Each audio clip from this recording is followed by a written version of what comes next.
some would describe this as a thriller. How would you describe this story? It's really, I would say you're lucky enough, if you go see this movie, you're lucky enough to get a double feature, because it's really two interesting storylines in and of themselves woven together effortlessly. Tom's able to take two complicated stories and two entirely different worlds in the most drastic sense that I could probably think of, and weave them together in one sort of cohesive story.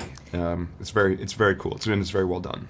Talk to us a little bit about your character and, of course, his relationship with Amy, or Susan. Yeah, I play Amy Adams' husband in the movie, and they basically start their relationship under really sort of fun, hot, and heavy intentions, and then it just sort of becomes one of those that we all have seen, loveless marriages, where they just become different people. They don't relate to each other, they don't understand each other, but they're there and they're stuck, and neither of them can walk away, and they're just dealing with this.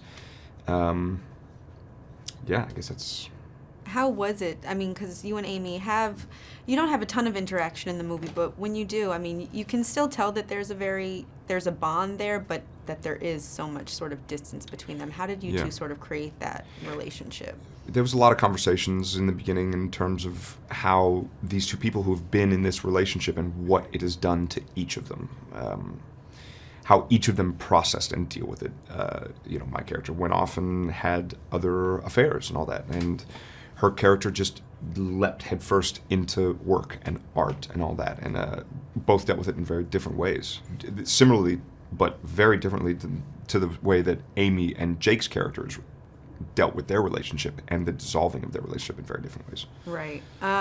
Talk to me about working with Tom Ford on this film. I mean, it's visually beautiful, but then the story is so, like you said, the two stories intertwine so beautifully as well. Yeah, he's a master of many crafts. He's not one of those, what do they say, jack of all trades, master of none. He's a master of all trades and a jacks of none. Like, he can do anything, whether it be build 3 separate huge fashion empires or 2 completely separate different movies that each feel like they were directed by a different person, which is really only a testament to what he's able to do and achieve as a director. And I mean, visually, is because you guys look impeccable in these characters. I mean, they're dressed perfectly, the house is perfectly done. What does that say about his eye for detail? Oh, his eye for detail is unlike anything I've ever seen. He'll scan a room and immediately 2 seconds later go, fix that, move his bow tie, move this, change that tie to another tie, switch his jacket, move that art, do this and blah, blah, blah, blah.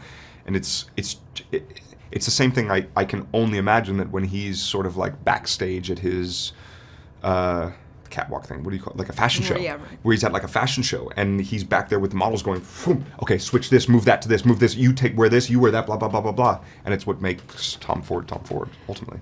Was this the best dressed character you've ever played? Yeah, I literally wore head to toe Tom Ford the entire movie.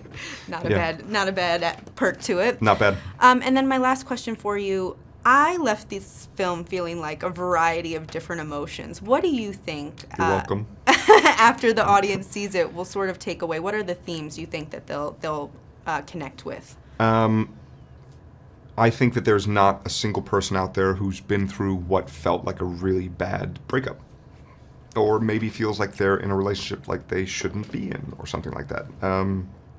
I also think that everybody has repressed emotions that they may have or maybe haven't dealt with, and you see 2 characters deal with that centrally in the movie. Amy and Jake's characters deal with it in very different ways, to very different outcomes. Did you know that filming on the Hunger Games Catching Fire left Jennifer Lawrence temporarily deaf in one ear? Sorry? What's that you said? For this and more movie facts, click on more videos. But if you want something else, click on the playlist.